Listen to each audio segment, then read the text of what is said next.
I dream of it still. The school by the sea.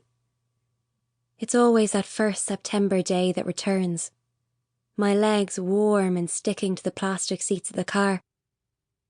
The radio drifting in and out of coverage. My parents awkward in their Sunday best. The half-opened map lying on the dashboard, slipping off every now and then. No one speaking. Finally, the black sign for Temple House hanging off a crumbling granite pillar.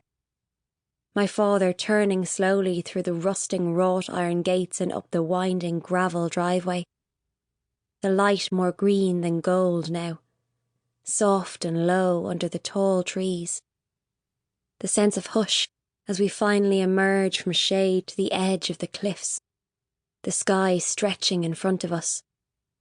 The drive is narrow and sandy here, a sense of journey's end. I press my head to the cool glass, my curiosity like a fever, my suitcase and all that it signifies beside me on the seat. I open the window, strain my neck but can't see below to the waves, only sky and white birds, the air cool on my face. Am I happy? I can't remember now.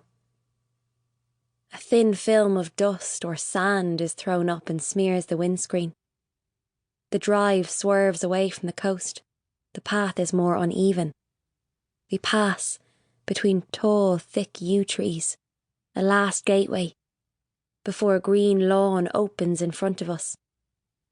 The cliffs fenced off with a small warning sign. There's a large pond, leaves and dirt gathering in the corners of the pale water. And beyond this, netless tennis courts locked up since summer term ended.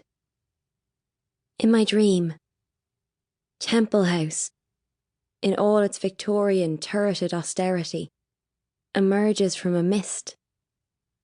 But this must surely be a trick of memory, though in truth, that winter of 1990, it did have its own climate. Even the sunniest of days elsewhere could be grey and dull there, due to its exposed position high above the sea. There are girls, certainly, standing on the wide granite steps waiting to greet the new students. The prefects, their long hair and black cloaks flapping in the wind as they wait to welcome us. There is a nun behind them, in the deep arched porch. She is ticking off the list of new students. The fourth-year scholarship girls arriving the Sunday after term begins. I step from the car to the smell of seaweed that blows in from the beach. The air salty and colder suddenly, it seems, than September should allow. The car door is whipped from my hand and slams. The house looms over us. It is red brick, 3 stories tall, with large windows, their frames painted a deep green. Thick ivy reaches up to touch the lower sills. One side of the house is shaped like a tower and protrudes forcefully from the rest of the building. The windows look dark in the early evening light. Shades pulled low, giving it a subdued, half-eyed gaze. As we ascend the steps, I look upwards.